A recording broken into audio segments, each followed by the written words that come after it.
Good morning, everyone.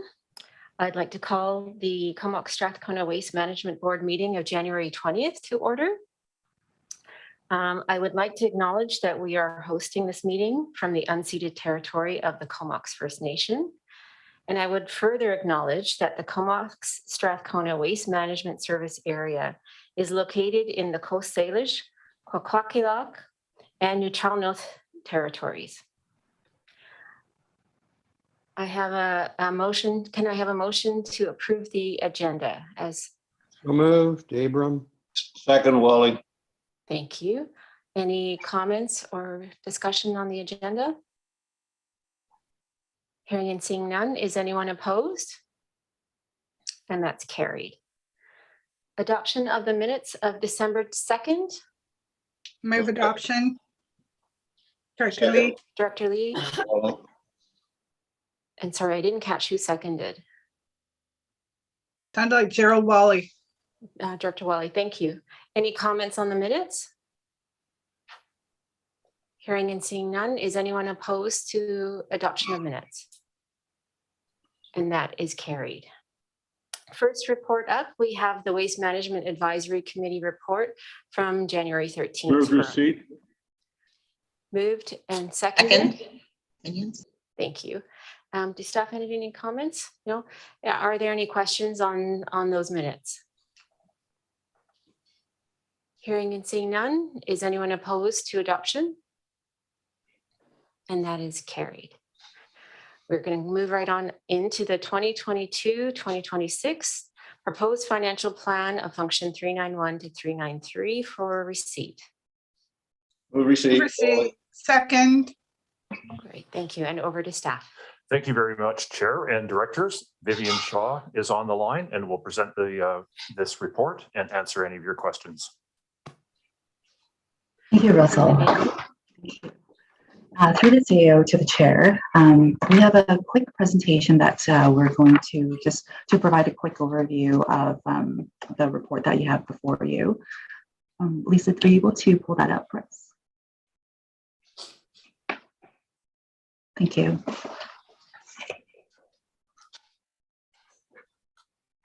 All right, so this is the proposed 2022-2026 financial plan. And we're just going to do a quick overview of the updates that is being brought forth in this version of the financial plan that you're seeing this time. Next slide. So again, just in the way of background, this financial planning process is guided by the financial planning policy, which the CSWM, the service, has authority over. So there's a four number of opportunities to review this plan, and we're currently at the proposed stage here in January. There's going to be another one in February 17th and March 17th for the recommended budget. The statutory deadline for this plan approval is the end of March of this year. Next slide. So again, just to reiterate, the revenue for this service essentially comes from two sources. So there's the tip fee and the taxation. So for 2021, we were able, based on the final numbers at year end, the revenues came in at just over $1 million, which is about 11% greater compared to budget. The tip fees for revenues for the MSW will remain at $140 per ton for 2022, with increases expected for 2023 with the introduction of the organics for the municipal partners.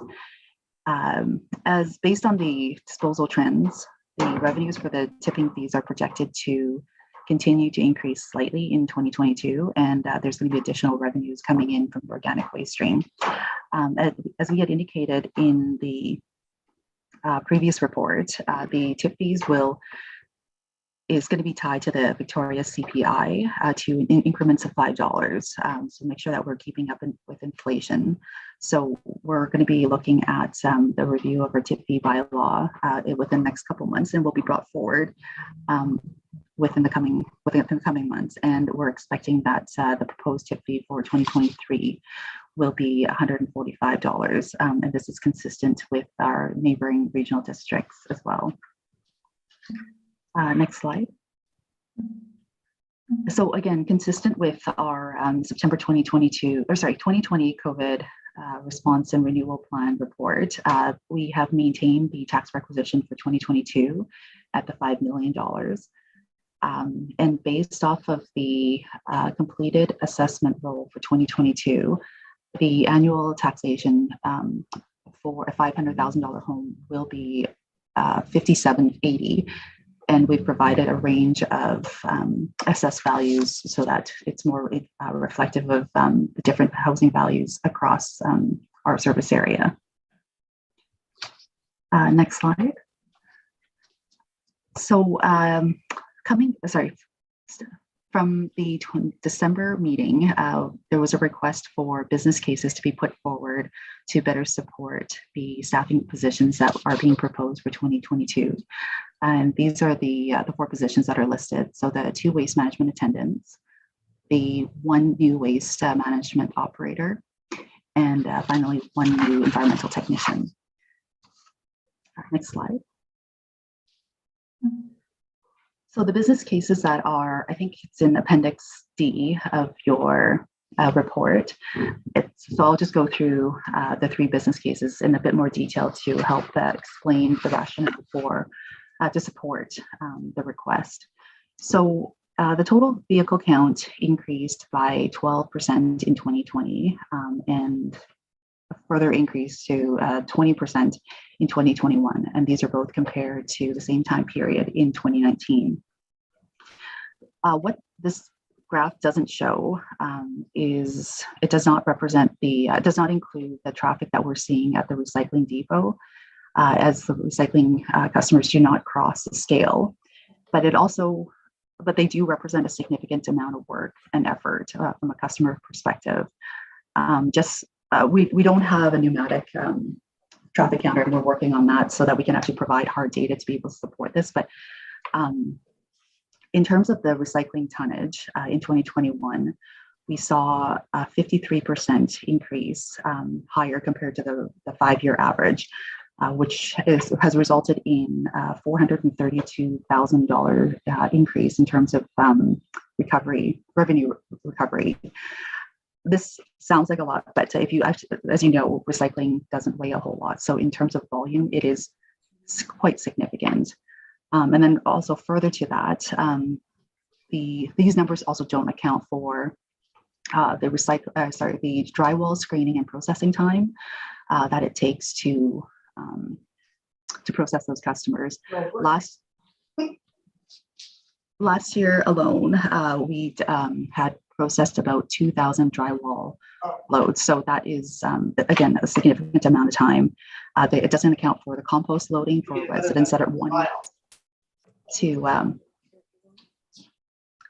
buy compost at the facility. And it also doesn't include customers that didn't move because of the amount of traffic there was on site within the last 2 years. So moving on, the total waste tonnage in 2020 and 2021 was roughly about 14% higher compared to the 2019 numbers as well. And so the additional staffing that we are looking to add on to this, to our complement of staff is to provide that necessary resource to keep up with our operational demands, and also with the implementation of the recycling depot in 2021, this position is really needed to provide the education, direct the public to ensure that they're taking the materials to the right locations and monitoring recycling practices to prevent contamination and illegal dumping. Next slide, please. I'm just jumping to the 3rd business case, just because it's consistent with what we're talking about here at the Waste Management Center. As you can see, there has been a significant increase in volume in both traffic and tonnage at the Waste Management Center here in Cumberland, specifically with the waste transfers from Campbell River. So in that bottom graph there, you'll be able to see we started partial transfer of waste from Campbell River starting in April, and we went to full transfer in September. In terms of buried waste, which the operators directly handle, in 2021, we landfilled 52,642 tons of municipal solid waste, compared to 36,000. Oh, sorry, that was the number on your screen is incorrect. It's 36,479 tons in 2019. So that's a 44% increase. In 2022, we're going to be pushing towards anywhere between 65 to 68,000 tons of full transfer this year. We'll be seeing a little bit of reprieve as Uplands in Campbell River has started taking asbestos loads starting tomorrow, which will free up the remaining airspace that we had reserved for this material at the Campbell River landfill. So we'll be filling that up with the remaining airspace with MSW from Campbell River until April 15th, when the closure work is slated to begin. So the CSWM service has, again, a number of high priority items over the next few years with the aim of increasing our diversion efforts to the 70% mark with the launch of the regional organics, the construction and demolition waste diversion. And this operator is going to be required for the management of the organics at the transfer station, but also to provide the necessary resources that we're going to need to keep up with the operational needs and to support the increases in both waste and recycling volumes. And this is going to be including the waste transfers from Campbell River, which is, again, expected to reach anywhere between 65 to 68,000 tons this year. Next slide. Jumping back to business case number 2, this is for the environmental technician. This role here is meant to really have a focus on the environmental and civil skills that's required for the solid waste service. This displays a significant amount of third-party expenses and to provide that support for the Campbell River facility, and also to ensure that we are in regulatory compliance with all of our disposal and diversion efforts. So the estimated amount of work that this consultant and contractors the amount of work that the consultants and contractors that will be displaced is roughly about 170,000. But by taking this work in-house, the goal is to provide a more efficient, independent, and fiscally sound operation with net savings of about $40,000.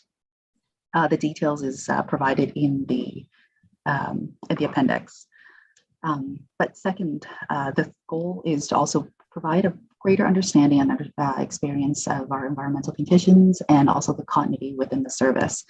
In the past, when there is a change in consultants, that when we undertake a procurement service, that experience and knowledge is lost, and it's been proven to be challenging. So for the reasons that I've stated, other regional districts, similar to other regional districts like the RDN, ACRD, and a slew of others, they brought this role in-house within their respective areas as well. I just wanted to highlight with the landfill gas collection and flare coming online in Campbell River this fall, finding a contractor to do this work has been proven to be very costly. So we're hoping to be able to utilize this role to be able to fulfill that requirement. And then also there is an opportunity, just given the travel that's going to be required for this technician, there might be a possibility to include the work of transporting household hazardous waste from the remote sites.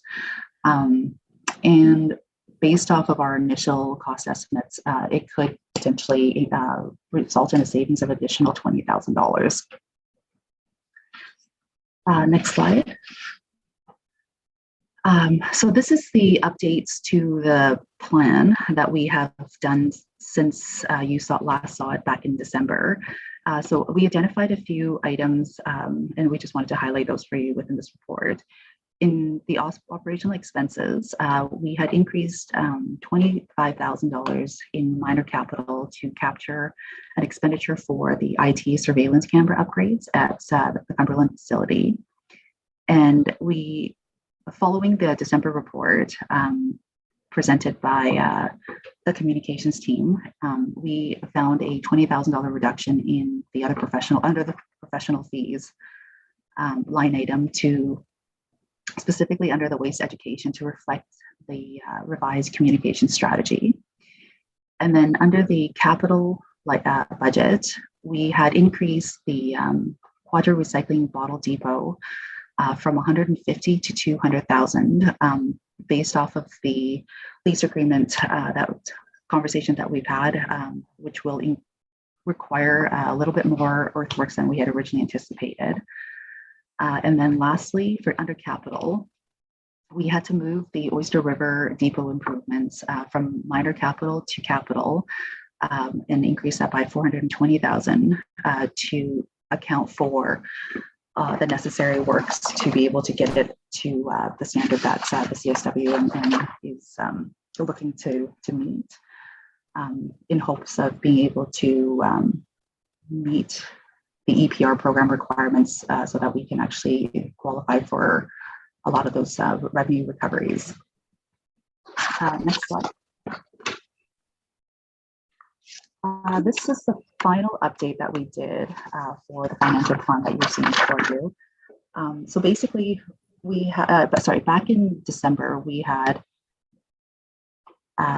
received our airspace surveys, and from what we could see, there was a significant amount of remaining airspace at the remote landfills.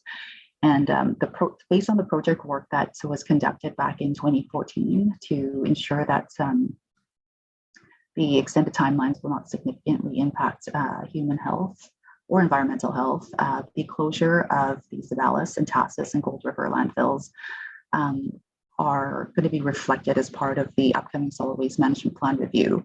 So these are the revised timelines that we're proposing so that we can give ourselves a bit more time from a resource and financial perspective, but it also provides the time for us to do the proper consultation to ensure that these new facilities meet the needs of the community, but also to provide the necessary time to conduct a fulsome consultation with First Nations when we do our siting assessment. That is it for the presentation, and I'm happy to take any questions. Thank you so much, Vivian. That was a lot of information. I believe I saw Director Davis's hand go up.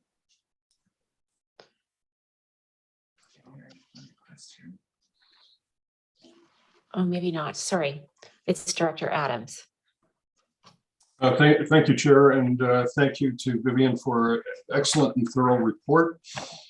Fully supportive of the environmental technician and the additional operator.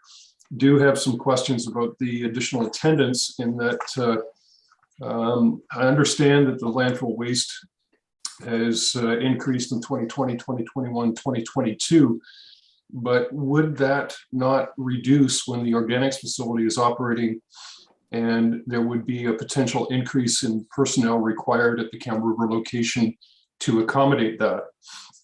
And then the other just query I had was, can you provide the comparative communities that you had at the beginning of your presentation as to comparing the rates that you made reference to? Thank you. Thank you, Dr. Adams. For your first question regarding the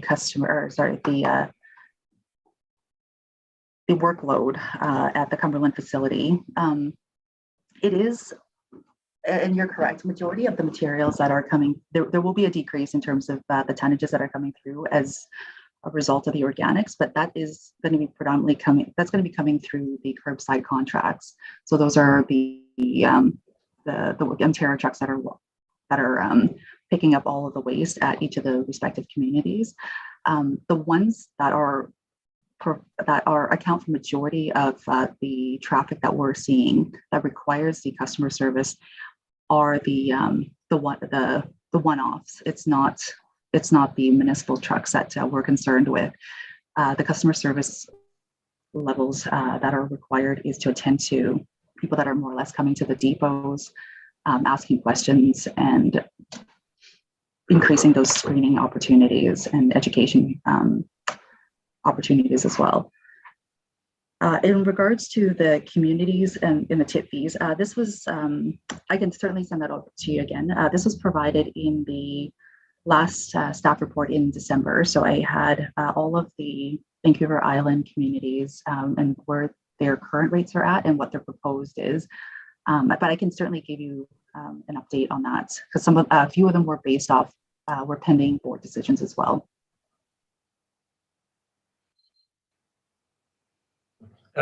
Madam Chair, if I could just add to Vivian's response to Director Adams, and that is to say that when it comes to the attendance of the landfill, I've asked staff that we look into the increased traffic and if there are ways we can create incentives to reduce the amount of traffic that comes, whether it's reducing, looking through the way that we charge for entry into the landfill to create incentives so that there's fewer trips with fewer demands on ourselves.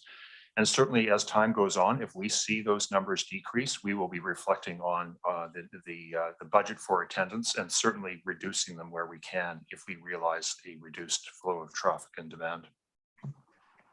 Thank you, Mr. Dyson. And Chair, if I could just follow up briefly. Understanding that the attendants, as Vivian has described, are looking after the sort of non-Mterra portion coming in. With all of the 4 positions being requested, will they all be located at the Comox Valley facility? And should in the future some of that volume and work move to the organics facility, are these positions transferable, or can they be relocated, or will they be site dependent?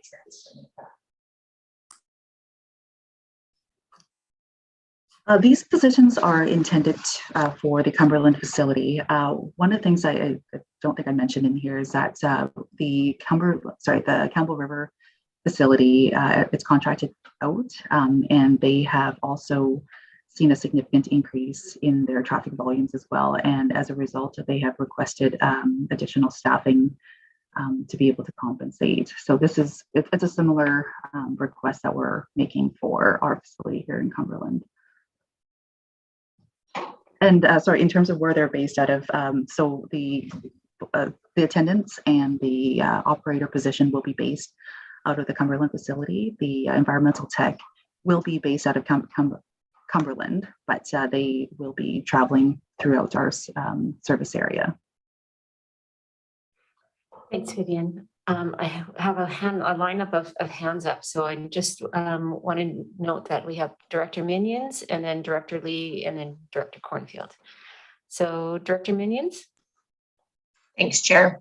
It was great to see the regional environmental technician. I think that's something we really need to have and good to see. I'm just wondering, when we have a year with, the $1 million or 11% in general revenue that came in, which is great, and it's forecasted to go back down, and our expenses were also down 9%. Does that 1.9 to 2 million just go into, it says general revenue, but does that go into general reserve? And I'm just wondering if, while keeping the 5 million tax requisition is probably very much needed because all of the projects that we have going on right now in our local municipalities, I think Campbell River, Courtenay, Comox, Cumberland, we've also had to increase our costs for what we're looking at for our Mterra deliveries and paying our own staff to kind of pay for some of the shortages of staff. And I know that's outside of our budget, but it's something locally for garbage and recycling we're having to pay for. And so while it's not part of this budget, if there's any reason our revenues would be higher, taking that into consideration of the $5 million tax requisition, just making sure it's the right number, the cost to municipalities for paying for the trucking to the CSWM service is definitely higher when we're having to pay our staff to do that right now in the current condition. So I'm just wondering where that kind of 1.9 million in savings goes. And then we're kind of taxing it the same. So potentially if we had the same year next year, we're looking at, $3.5 to $4 million that was different than budget in a positive way. So does what we're facing in municipalities with higher costs on that end come into any play into the budget? Thank you, Director Minions. I can speak to it, but we've got Kevin on the line as well, and he'd be able to expand on this. But so for the first question, you're absolutely correct. We are trying to maintain at the $5 million mark just to be consistent with our the COVID recovery plan. But as we were updating this report, we are going to be, we indicated that there is significant cost projections as we're looking out 10 years out. And it shows that this reduction is not likely to be sustainable across the next 5 years. So in order to adequately fund our capital intensive projects and also reflective of changing operating conditions, the financial modeling indicate that we will likely have to consider step increases in 2023 and 2025 in order to build that tax requisition back up to the $6 million mark to avoid a significant adjustment at the end of 2025. And then as for your other question, I'll leave that to Kevin to explain. It does go back into our surplus, but the finance team is working to determine what the surplus is going to look like. Through the chair to the directors, yeah, I can certainly supplement what Vivian has stated. So annually, and of course, right now we're just in the process of kind of undertaking our year-end process. That will take certainly the next several weeks. Once we do have a final determination on what the surplus carry forwards are, we then do obviously take a look at where that's best situated. Oftentimes, to respond to Director Minions, yes, we do certainly look at preferably to put it away to things like reserve contributions, particularly in this service, given the capital intensive nature and certainly some of the upcoming capital projects that are coming down the pike.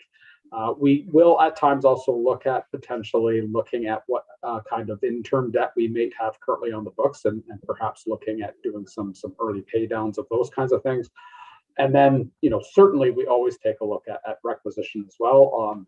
At this point, as Vivian said, we did scale it back from the $6 million prior to COVID to the $5 million level.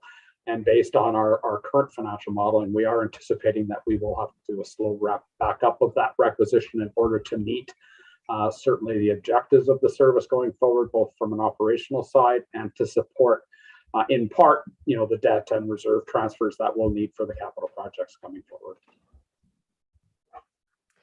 Thanks, Kevin. Director Lee. Thank you, Madam Chair. This may not be for today's meeting, but I want to make a note of it because Vivian's presentation inspired me. And I think that in the new solid waste plan, we're going to have to review the rationale for applying the assessment-based tax for our service. We should really be investigating a flat tax, which applies equally to all households, because this landfill is a utility which should have nothing to do with the assessed value of your home. I mean, somebody can live in a $1 million home and produce 1 can of garbage. Somebody could live in a trailer with 6 occupants and produce 2 cans of garbage a week. Each household should be allowed 1 can per week, and each additional can should be taxed for usage. So it should be a user fee. And this is also supported by what's just happened with our assessment basis, that the provincial government has significantly shifted the assessment basis from managed forest over to residential.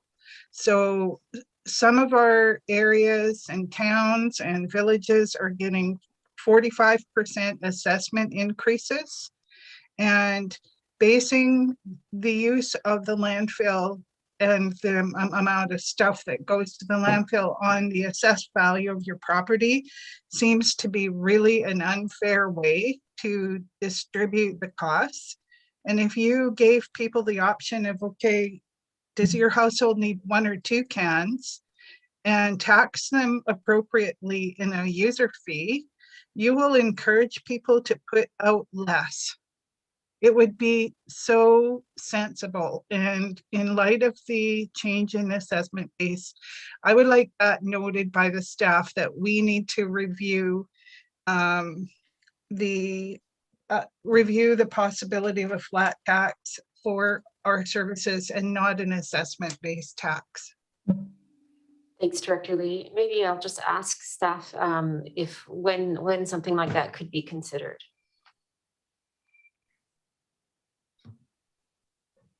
It's not a matter of course that the taxation versus tolls would be considered through the solid waste management plan.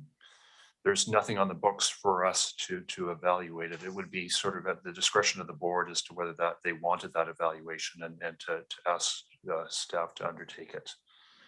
And that what I'm hearing is rather than tax on the basis of land and assessment, it's a parcel tax.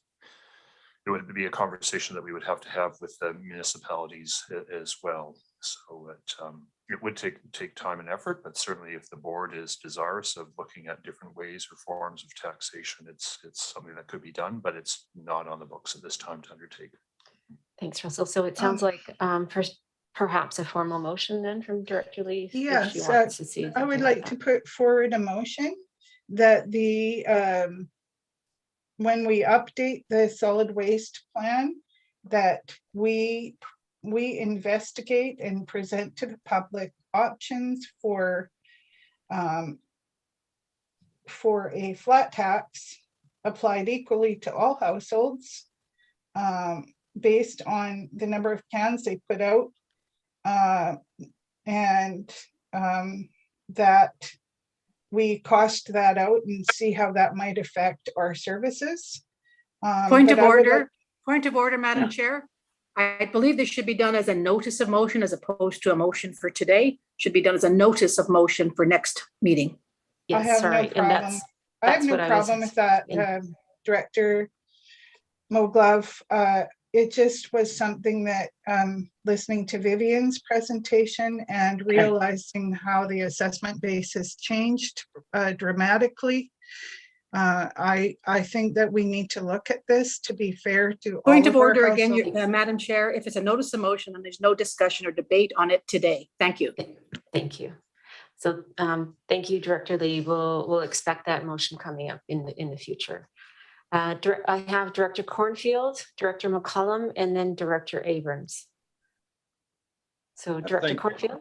Yeah, thank you, Chair. And just get my hand lowered now. There.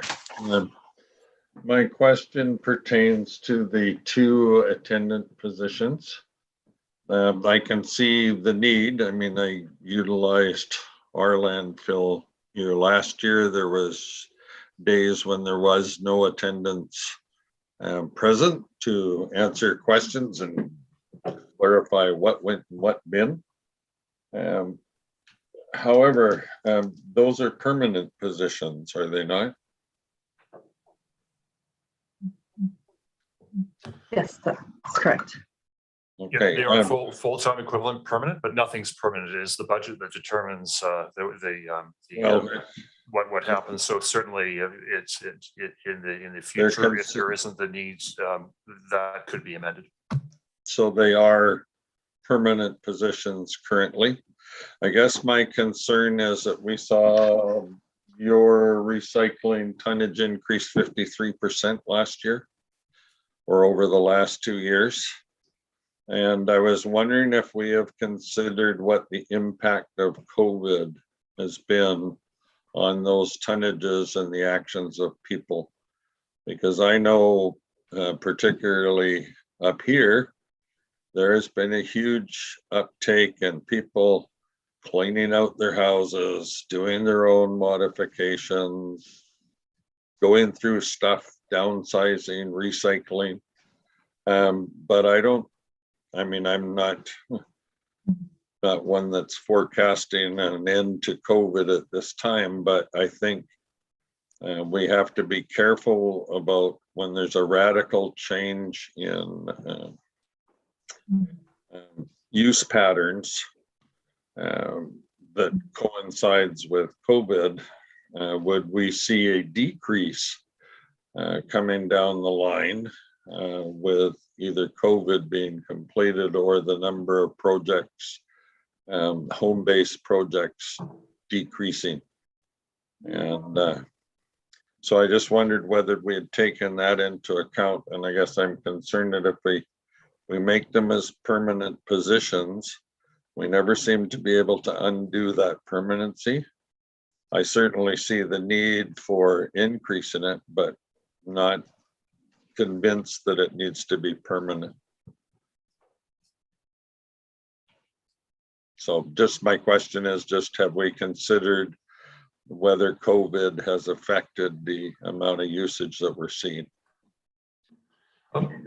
Madam Chair, absolutely. I think that is a factor. And that's why I say that each year we will evaluate our needs. And while it is permanent position, there are means to reduce the workforce. And if there is not a need for these positions into the future because the traffic will vary or decrease and the demand is not there, we will recommend those adjustments be made.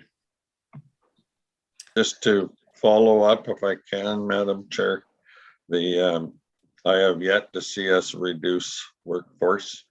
I would be much more comfortable with a interim position. We can always make it permanent if the changes are permanent, but I've never seen us come down in number of positions. Thanks for that comment. Director McCollum. Thanks, Chair, and thanks for the report, Vivian. There's some really great information here with these business cases, and I found it very helpful. I also have a couple of questions just about the attendant positions and some general comments too.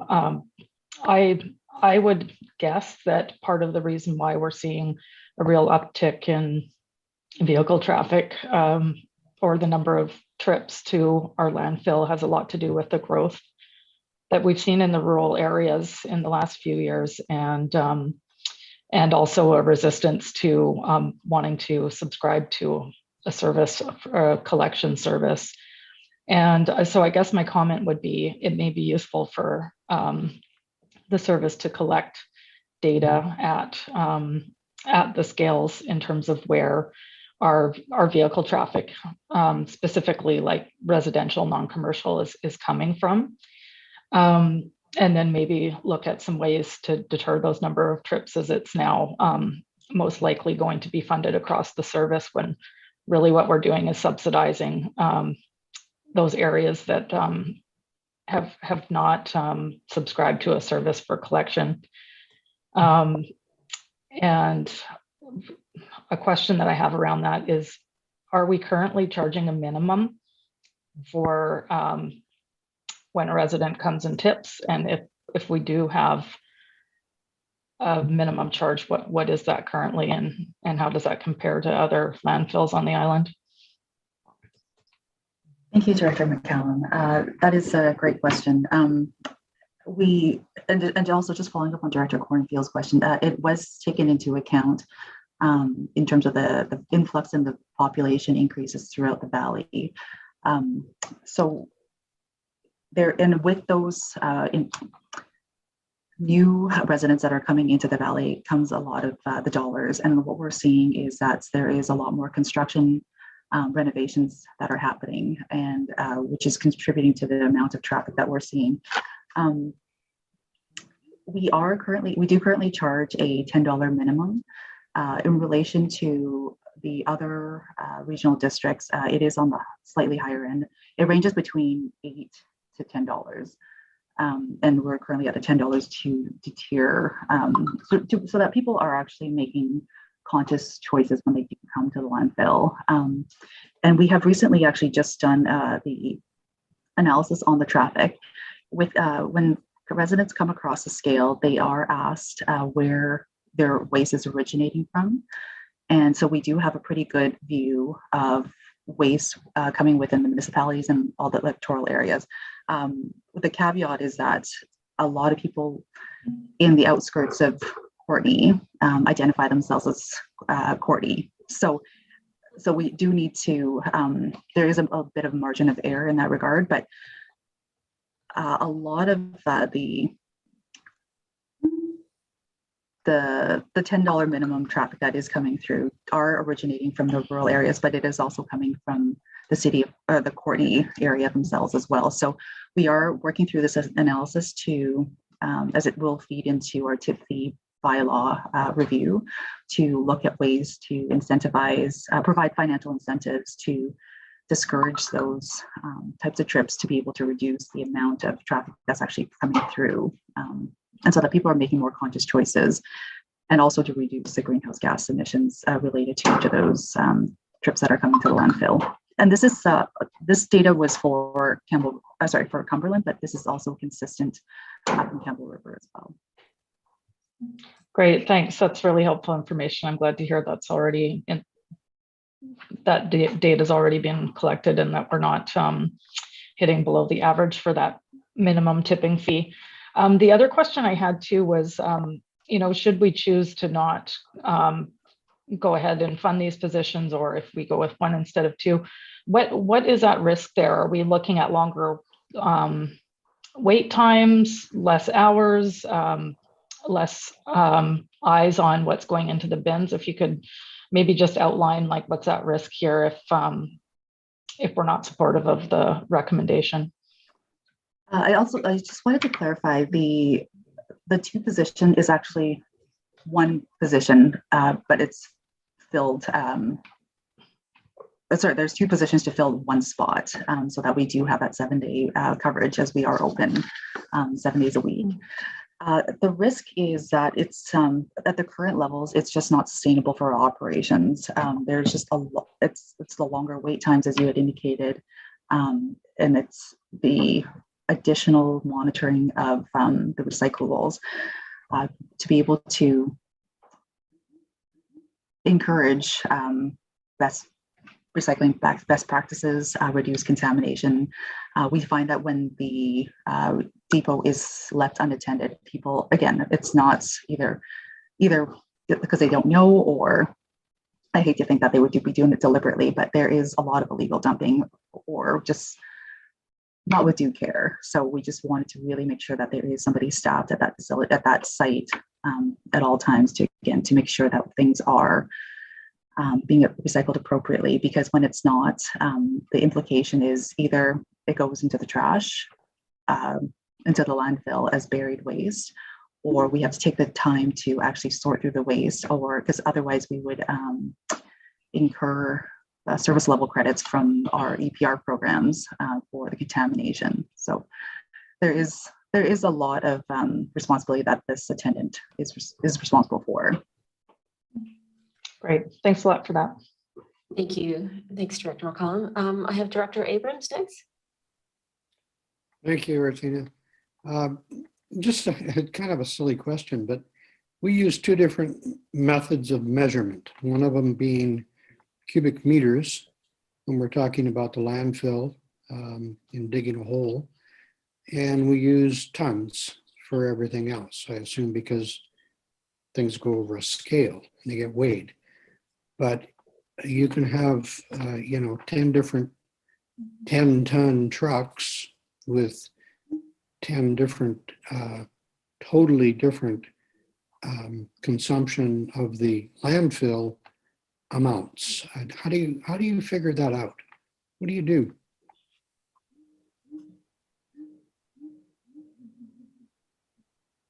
Thank you, Director Abram. That's a great question. So there is a municipal solid waste density that we apply to the tonnage, because we do on an operational basis, we do a significant amount of compaction to reduce the the necessary airspace that it would require to hold that amount of volume. So we do strive to meet our set KPIs. Currently, we're at about 0.7, and we're in 2019 we were at roughly about just over 0.5. So there's been a lot of improvements that's been made at the landfill operationally to be able to increase the density of the buried waste to be able to compact it as much as possible. This is going to be coming up in a report in February, but just to give you a sense of how much additional improvements have been made at the current compaction rate. It reduced it by roughly about 90,000 cubic meters, and that at the $140 per ton that we charge at this across the scale, that equates to just over $2 million in savings that we've been able to achieve at the landfill operation through operational improvements. Okay, well, thank you very much for that answer. And it's just always been sort of a niggling question in the back of my mind. So then the number that you gave for the change in compaction and the change in airspace at the landfill, so then that would then be figured into what we need at the landfill as to how many holes we dig and how big they have to be. So I would think that would somehow equate to we need less than either that, or we just will have it for a longer time. I don't know. Either way. For sure, that's the increase in compaction will result in airspace savings, which will just prolong the life of the landfill. So we are continuing to work towards and implementing those best practices to improve our operations. Thanks, Director Abrams. I don't see any other questions. I note that this the financial plan is only for receipt. There's no recommendations yet, and we'll have other opportunities to comment on it. So seeing no more questions, I'm going to call the question on receipt. Is there anyone opposed to receiving the financial plan? Hearing and seeing none, that's approved. The next item up is the CSWM management report for receipt. Move receipt. Second. Moved and seconded. And are there any questions? Director Mogoff. Thanks so much, Madam Chair. Not so much a question, but maybe a comment. And this is on item number 6, and that has to do with the issue of the waste bins at beach locations, etc. The second part of that motion from earlier was the drafting of a resolution to be submitted to the next AVICC convention. So what happened with this is, as far as I understand, and staff can correct me if I'm wrong, staff at Comox Valley did draft a resolution and sent it to the Strathcona Regional District for comment. That draft resolution came to our meeting last week. And during that discussion, it was clear that I believe most of the directors there wanted the resolution to be worded more strongly and more direct in terms of an ask. Anyway, because of the time constraints for putting forward resolution to AVICC, as I understand it, they have to be in by next week. There was no time to send, to redraft, make comments, send it back to this board, then back, etc. So at the end of the day, I just want to let directors at this board know that the SRD will be revising that resolution. It's going to come up to our meeting next week on time to send to AVICC. So that resolution to AVICC will be coming forward from the SRD. And I just want to make sure that in no way, shape, or form where we're trying to usurp the authority or the of this board, because everyone here, I think, or most are concerned with this issue. But that's where it stands. It relates to the second part of item number 6 of the management report. Thanks for that comment. Director Grieve. Thank you, Madam Chair. Just a reminder that, of course, when you get to the convention floor, that amendments can be made from the floor. So it's not a do or die situation. We can bring forward amendment once it's been tabled for discussion at the convention. Thank you. Thanks. Director Cole-Hamilton.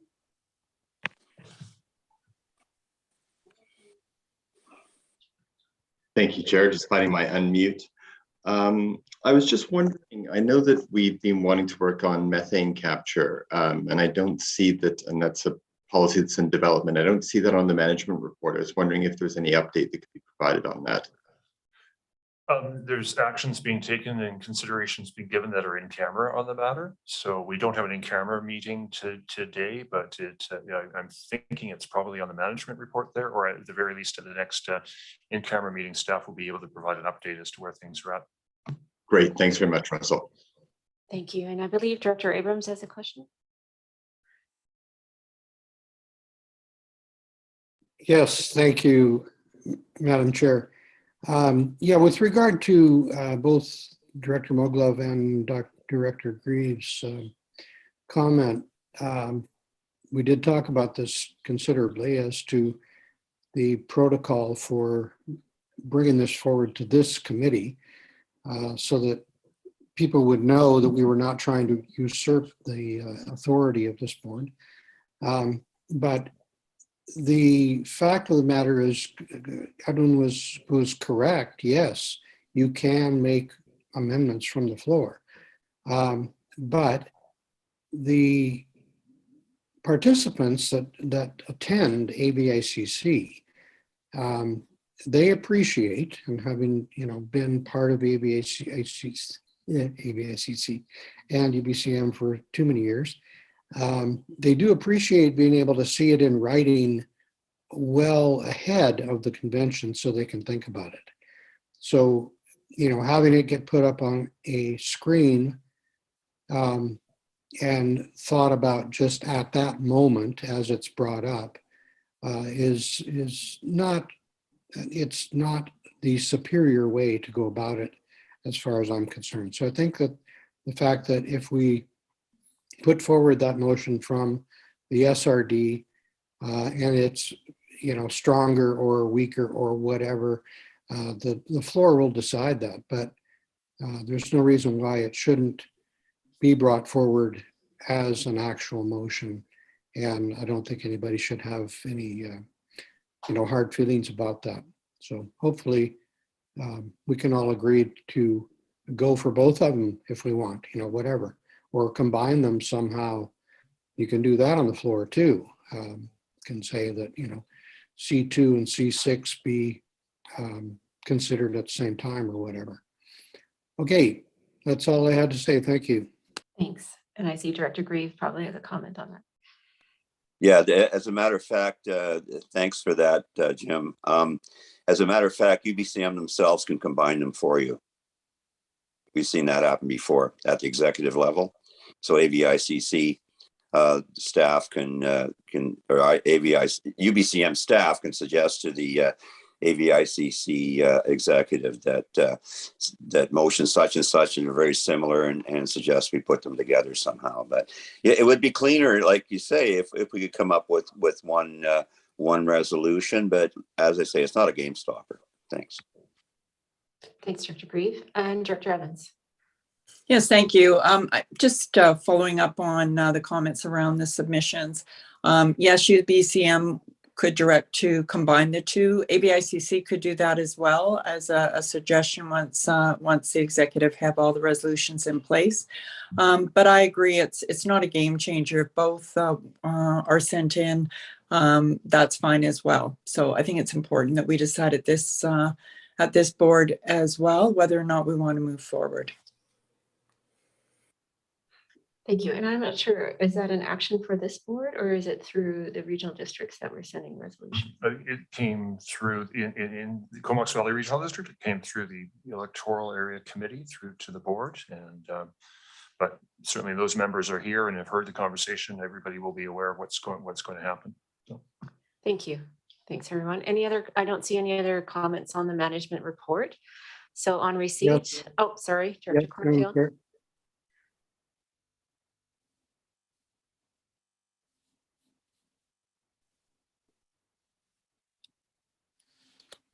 Which director, Madam Chair? Cornfield, sorry, for you. Oh. Go ahead. No, I just wondered, and maybe this is through to staff, did they get any recent contact from the SRD? Because I know we considered a motion or amending or slightly changing with direction to our staff at the SRD to contact the CVRD on this item. Just one. Yep. It's Jake on the line. Jake, are you able to respond or provide any input?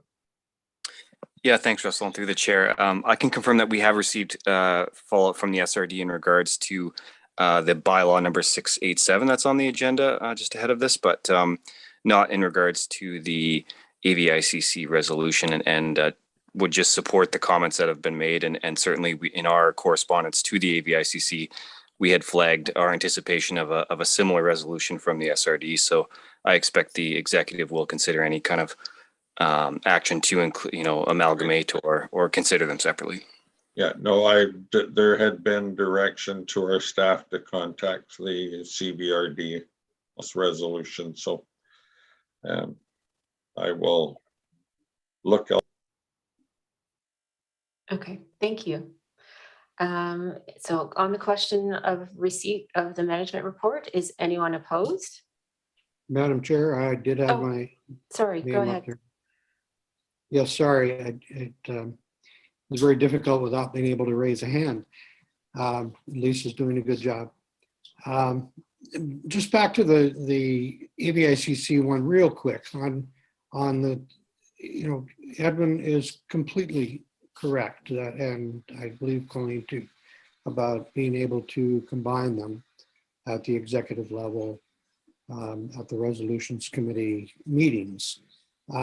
But my concern with that is that different people have different interpretations of what they read and may word things differently so that when they are combined, they may mean something different than was originally intended. So I'd like to see them go forward as what we have said, not what somebody else has interpreted that we have said and putting them forward. That was all on that. But I do have a comment on item 3 of the solid waste management report, which was regarding the Quad Island recycling facility. And the last line, it said, subject to days and hours of operation being successfully negotiated. And since I have not heard anything from the Solid Waste Management Committee or staff about this particular item, I'm just wondering, is that being talked about? Are we, collaborating on this or what? I don't know where it's at. So I'd just like to.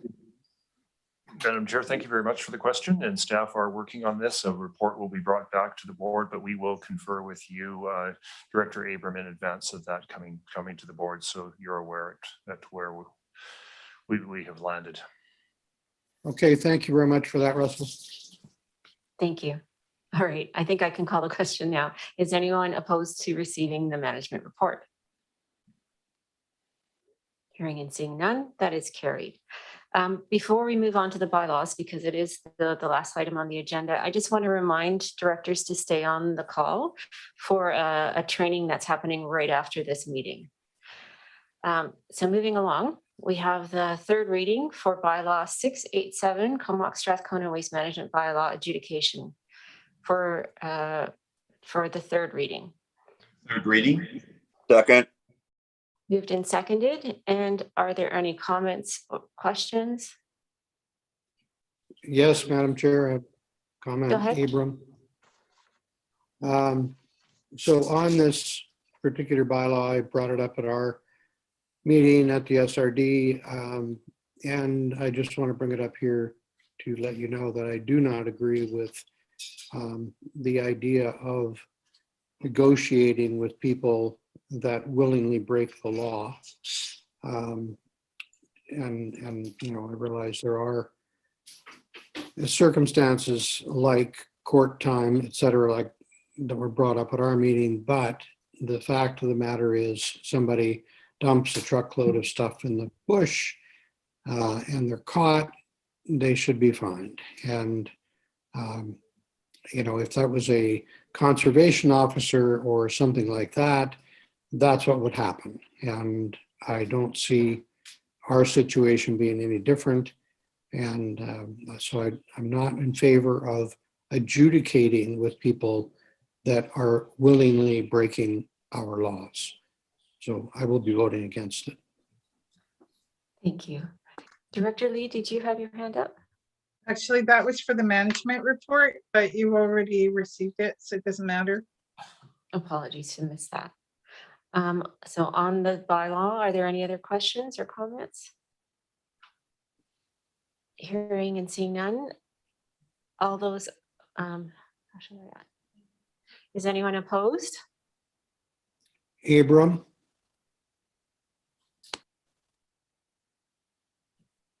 All right, thank you, and that is carried. I'll receive a motion to terminate as we have no new business. Madam Chair, just before you terminate, I did put together a notice of motion for the next meeting in the chat. And I'd like to present that under new business so that everybody has prior notice of it before the next meeting. It's in the chat. Okay, and is that okay for staff to capture? Point of order, I thought we Yeah. didn't do notice of motions at this board. And that we accepted director's letters instead. I think that would probably be the best way, Director Lee, because not everyone can see the chat, and it's just not a normal sort of course of Okay, so action. could the staff please confirm that they got that notice of motion from me and they will put it on my letterhead to send to the next board meeting? Yes, staff are nodding their head. They confirm. Okay, thank you. Thank you. So motion to terminate. So moved. Second. Thank you. Anyone opposed? Great. And we'll just stop the live streaming and then we'll move on to the next.